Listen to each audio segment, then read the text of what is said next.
I'm going to start now. Okay. I think more certain, that's why, so that's where, no, back it up. Nope, don't say that. The main themes of this woman. The Sunflower House.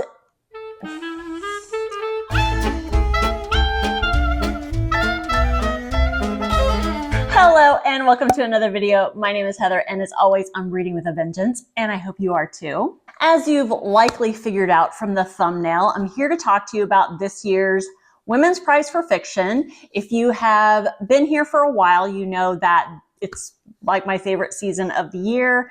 Last year, I wasn't quite sure how excited I would be this year because last year's long list was a little bit disappointing for me. I just thought it was a weird long list. I read not as many as I usually do, but there were two on there that I absolutely loved, and neither of those two made the short list. A little bit more about my history with the Women's Prize for Fiction. I discovered it while watching another YouTuber. They got so excited about it and so excited about the books that I looked into it and I got the bug. I've gone to 2 live shows, which have been wonderful. The first year I went, I paired it with going to see Harry Styles in concert. I got to meet a couple of other booktubers who are just as wild about the Women's Prize as I am. Gemma from Gemma Books, the lovely Alice from Alice and the Giant Bookshelf. Last year, I also got to meet Charlie from Charlie Brooke Reads. I got to also meet Lena Norms, as well as several authors. Alif Shafak. I met Laylene Paul, Jenny Godfrey, who happened to be the author of my favorite book from last year, The List of Suspicious Things. Anyways, it's just a really, really fun prize that I love to follow and I love to share with you. I tried to make predictions last year and it was fun for me, but it was also very involved making predictions. I think there are some booktubers out there that kind of do a deep dive into what each book is really trying to say and really analyze the writing style and the quality of the writing and are able to make somewhat intellectual predictions based on those things. I'm not that person. I decided to make more of a wish list of books that happen to meet the eligibility requirements and be books that I would enjoy reading. And so speaking of eligibility, so to be eligible for the Women's Prize for this particular year, it has to be published in the UK from April 1st of 2024 to March 31st of 2025. And of course, it has to be written by a woman and it has to be a full-length novel. And I think I met those for the most part, although I didn't really go into of where it was published when it was published. So I have, I think, the published dates correct, but whether or not it was published in the UK on that date, I can only tell you when it was published. They're definitely all full length and they are definitely all written by women. Now, also there are 3 core tenets that the books are judged on. Number 1 is excellence. So the judges determine the quality of writing. Number 2 is originality. So they look for a story that is unique and innovative. And the third tenet is accessibility. So how easy the book is for people to enjoy. For my wish list, I'm adding a core tenet that I think is a core tenet for the judges of the Women's Prize, but they just don't say it. But it just seems that it follows this particular tenet every year, and that is relevance. What's going on in the world? What's going on sociologically in the world around us?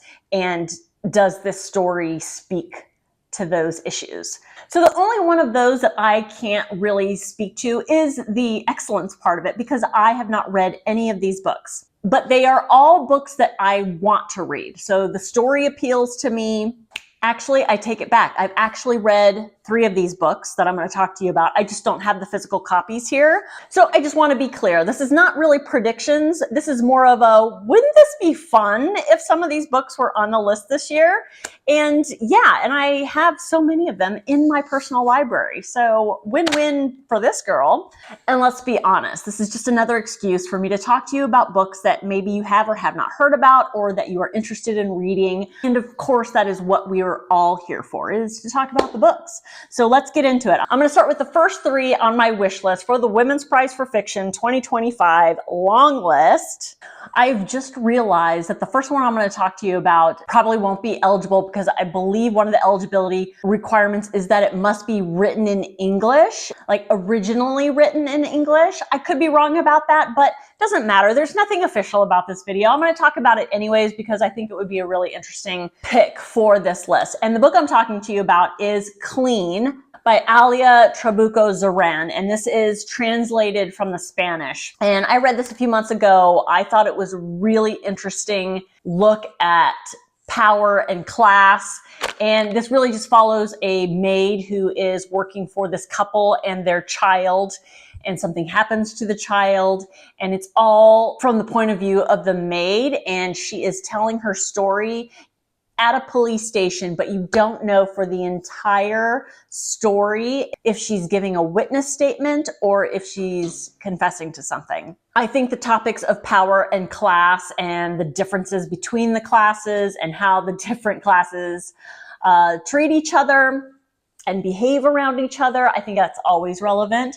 I thought the quality of writing was excellent. I think it would be a fun addition to the Women's Prize. Next on my wish list is Hum by Helen Phillips. This is a literary science fiction. It follows a family in the not too distant future where everything is under CCTV. And in this world, there is a population of intelligent robots, and they're referred to as hums, and they are there really to assist people. But you're following this woman who lost her job to a hum, and in a desperate attempt to help her family get by financially, she goes under an experimental procedure where she gets her face somewhat very slightly altered in a way that makes her unrecognizable to hums and all of the video surveillance that the world is under.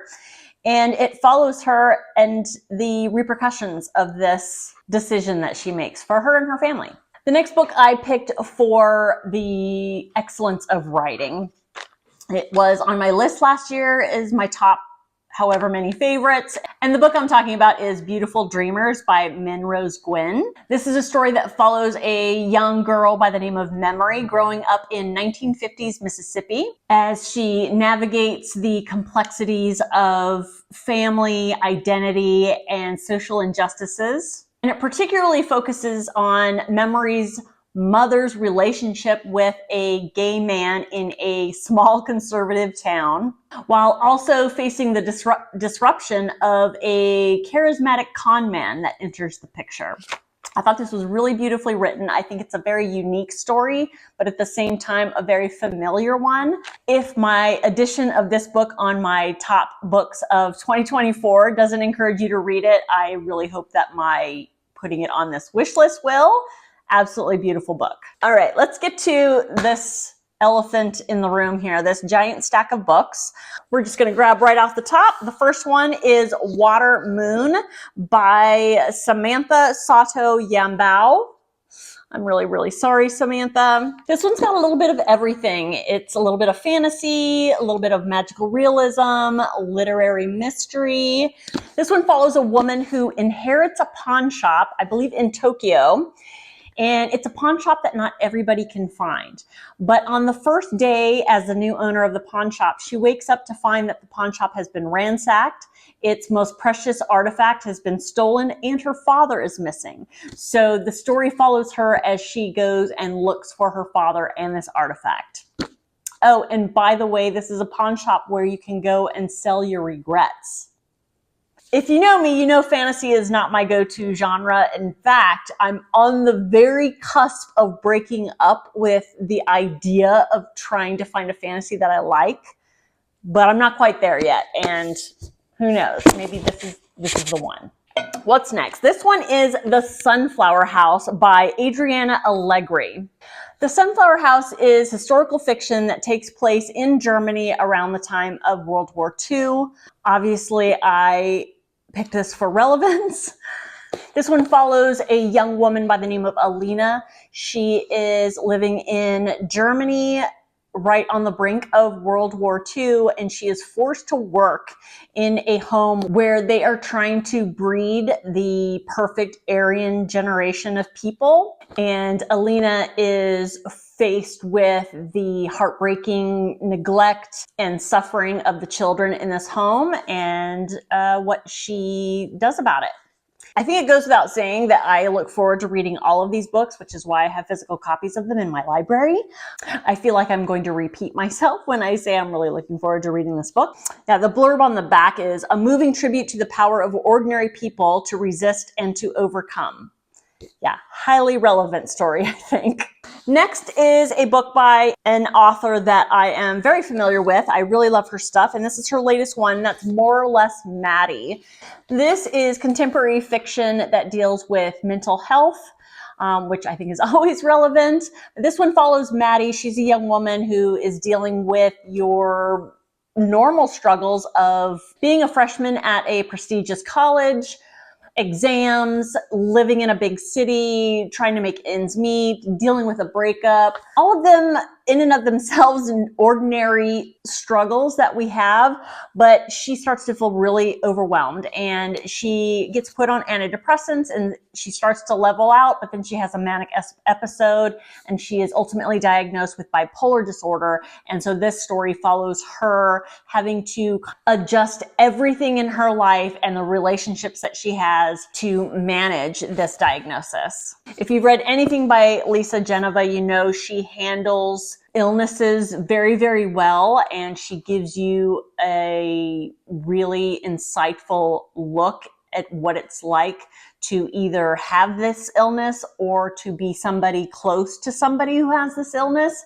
I think she is just the premier author to write about topics like these. And I think it would be really great to see her on the long list. I realize this next one really isn't going to be eligible, but I'm going to talk about it anyways. The book is Punished by Anne-Helene Lastadius, but this is a translation from the Swedish, and it's translated by Rachel Wilson Broyles. And while this is fiction, this is based on true events, and this story follows 5 children, indigenous children, who are forced to attend a government-run boarding school in the 1950s Sweden. It takes place in dual timelines. You follow them as their children, but then you discover the emotional scars that are left with them 30 years later. This really speaks to the afterlives of abuse, systemic cultural erasure, and the importance of community. This next book, you'll understand the relevance immediately, and maybe there's a better book out there that would meet the eligibility requirements of the Women's Prize about this topic, but this book happens to be in my library, so I decided to pick this one, and that is Lula Dean's Little Library of Banned Books. Any book that talks about the importance of this topic, what's happening systematically in the world with banning books. I forget where I was going with that. It's an important topic. This is more of a kind of a lighter take on the whole subject. This is more on a micro level in a very small town, kind of a feud going on between 2 women. I don't know if I haven't mentioned, this one's by Kirsten Miller. Anyways, I was drawn to this book not only because it's about banned books, but it also takes place in Georgia, my home state at the moment. And it follows a feud between Lula Dean, who is on a mission to ban books that she deems inappropriate for consumption, her archenemy Beverly, who sets out on a mission to make sure these books get read. Bottom line, this story is about the importance of freedom. It's about bravery. It's about standing up for what you think is right, specifically standing up against censorship. The next book I don't have a physical copy of. I do have in my audiobook library, and that is Homeseeking by Carissa Chen. This one follows a young couple. They meet as children and they fall in love.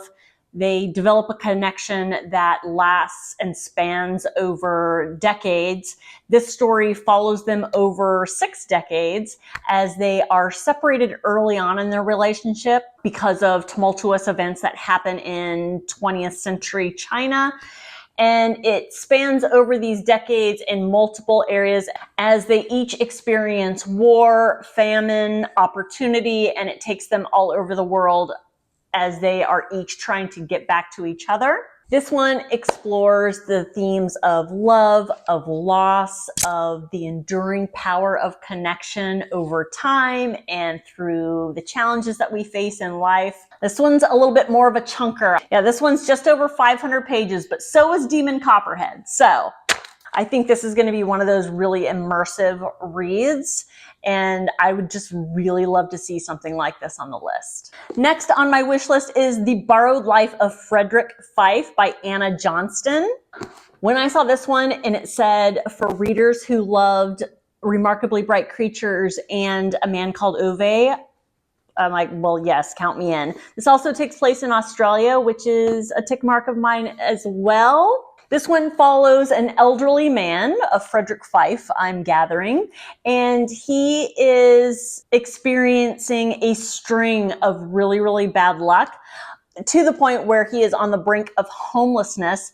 And then all of a sudden, through a bizarre chain of events and a case of mistaken identity, his luck starts to change. And I think this is going to be following somebody as he experiences the kindness of strangers. And it's one of those types of stories where connections with people you didn't think that you would have a connection with can change your life for the better. And while I have the physical copy, I feel like I want to listen to this because I'm quite certain the narrator will be Australian.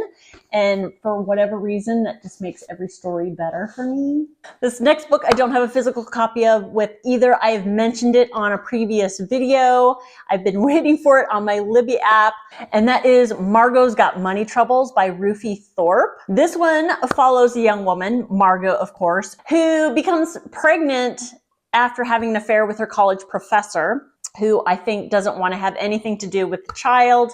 And Margo's got to figure out a way to take care of this child, and she decides to start an OnlyFans account. And if you're unfamiliar of what an OnlyFans account could entail, it falls, or it can fall, under the category of sex work.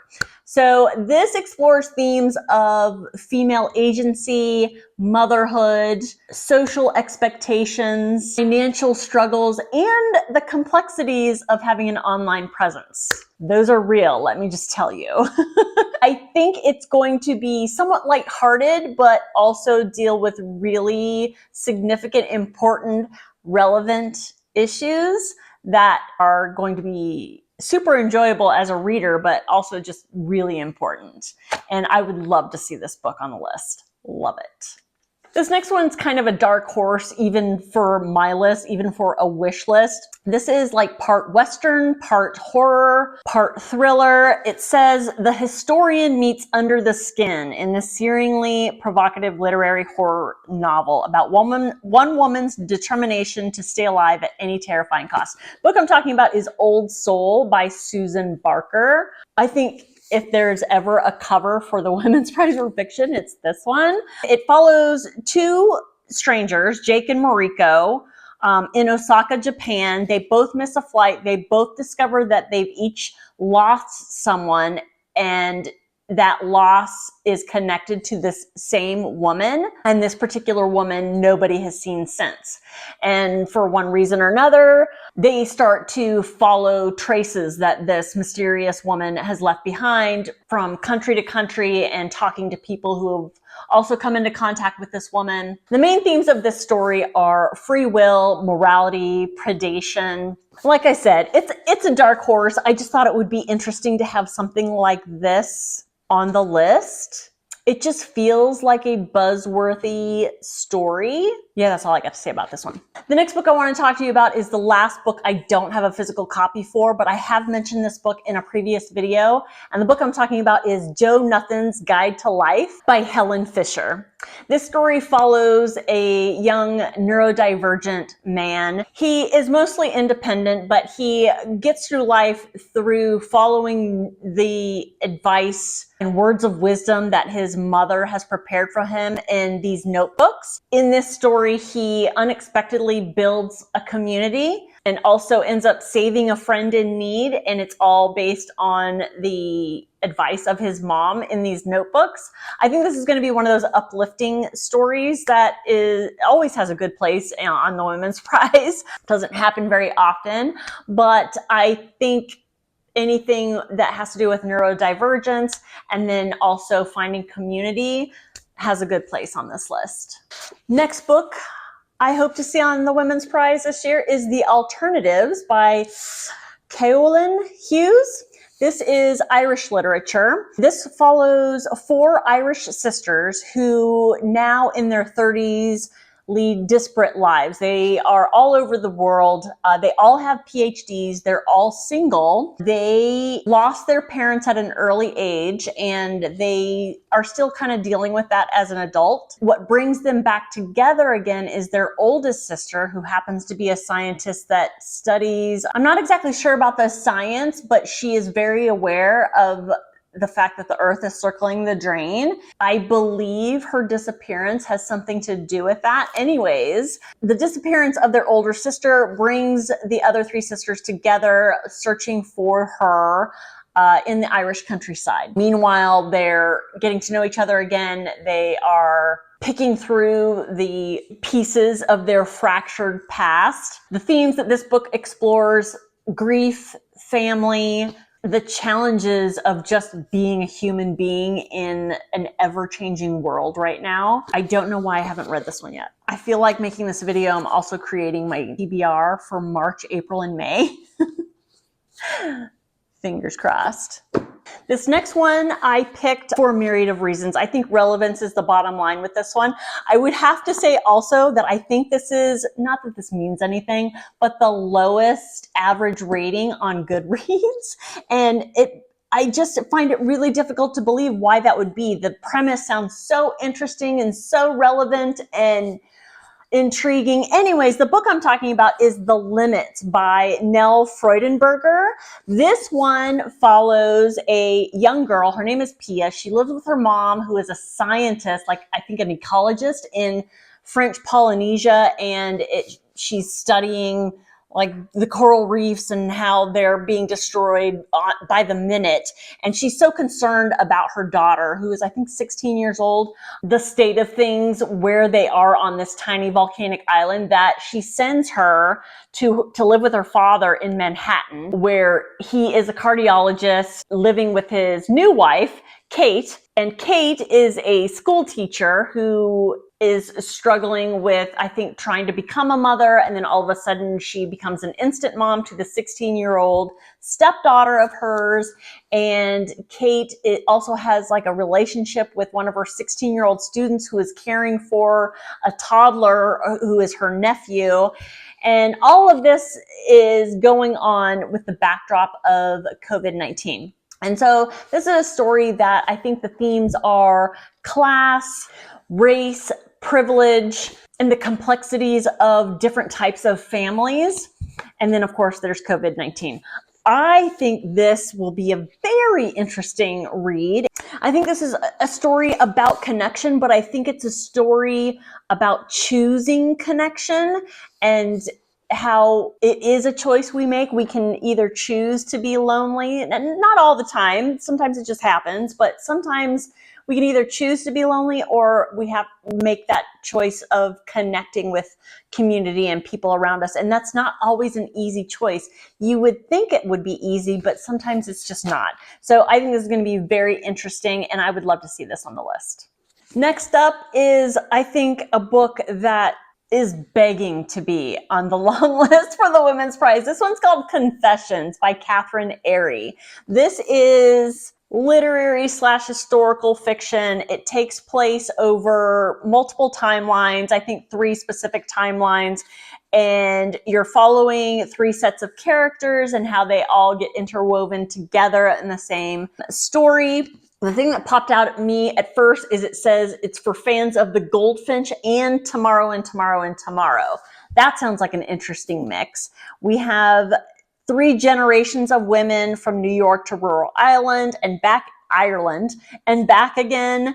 So I have New York, September of 2001. I have County Donegal in Ireland in 1974, and I have Burtonport in 2018. I know, not a lot of details, but I don't know. We've got 3 generations of women. We've got 3 different timelines. We've got New York and Ireland. It sounds like the making of a super intense saga. What do we got for themes here? Family and fate, survival and revelation, examining the irresistible gravity of the past, how it endures through generations, pervasively present even when buried or forgotten. I mean, like I said, I haven't given too many details about the story itself, but with those themes and that structure of a story, I am hooked. I'm in. Anyways, what's next? This is a newer book. This one is called Penitence by Kristen Koval. Kelly, if you are watching, have you read this yet? I think we talked about doing a buddy read. We need to do a buddy read soon. So this one is a literary thriller. We don't see a whole lot of thrillers on the list. So this might be a dark horse as well, but I don't know. There's something about the title, there's something about the premise that just, I don't know. It's a poignant exploration of love and forgiveness. It's suspenseful, filled with literary insight that compels readers to consider whether the worst thing we've ever done is all that defines us. I think that's an excellent topic for a Women's Prize book, don't you? So this one also spans decades and also gives us a little geographical variety, from the ski slopes of rural Colorado to the streets of pre-9/11 New York City and back again. So this one follows Angie and David, and a murder happens, I believe, in their home. They hire a lawyer who happens to be the mother of Angie's first love, Julian, who is a criminal defense lawyer. I guess they hire Julian. Angie and Julian must come to terms with something that happened, a tragic event that happened in their past. And, you know, perhaps it's related to the current murder that's going on right now. I think the main underlying themes in this story, love and forgiveness. Yeah, that's why I picked this one. So fingers crossed. I think this would be a good one. Next, I picked Shanghailanders by Julie Min. This one follows a wealthy Shanghai family. We have a husband and a wife and their 3 daughters. We're basically following them through life, their relationships, their struggles, them making their way through life. Of course, there's family secrets. There's the impact that each decision that is made by each of the characters has on the rest of the family. The thing that makes this a unique story is that we're following this family from 2040 and going backwards in time. So it unfolds a little bit differently. And I think that's what's going to make this very interesting read. I think it's going to be interesting to follow the Shanghai family, wealthy Shanghai family. But I think what's going to make this a standout from the rest of historical fiction along those similar lines is the fact that it does go backwards in time. And it starts, 20 years in the future. And besides all that, there are, of course, themes of family dynamics, marriage, parenting, wealth. And I think it also tells the story in multiple perspectives, not just from the members of the particular family we're following, but also from, say, like the nanny or the driver. So yeah, I think this one is going to be a super fun read. So yeah, would love to see this one. And last but not least, we have a book that I think several people have talked about on Booktube, and that is Long Island Compromise by Taffy Brodesser-Akner. Sorry, Taffy. This is also contemporary / historical fiction that follows another wealthy family, but a wealthy Long Island family, and it spans, I believe, over a couple of decades after the traumatic kidnapping of the patriarch in 1980. He is ultimately recovered, but then it just follows this family and how that particular event impacts them over time. So this one explores themes of wealth, family trauma, and the complexities of privilege. So that's it. Those are my, I'm hesitant to say predictions. That's my wish list for the Women's Prize for Fiction long list this year. Are any of these books on your wish list / prediction? What do you think is going to show up on the list this year? We just never know. And you know what is the common theme? I think there's always books that I have never heard of on the list. What do you think? Of these, what do you think would be a great addition to the Women's Prize? If I didn't mention earlier in the video, the long list is going to be announced on, well, the fiction long list is going to be announced on March 4th, and I will be here for it. I don't know if I'll be going to the live show. We'll see. The one thing that remains the same is I'm super excited about the Women's Prize for Fiction, and whether or not any of these books fall on the Women's Prize long list this year, I am just super excited to read them. They're definitely on my long list of books that I'm excited about. Let me know in the comments what books you're hoping to see on the list, or you can just say hi. As always, thank you so much for watching, and I will see y'all next time. Bye-bye.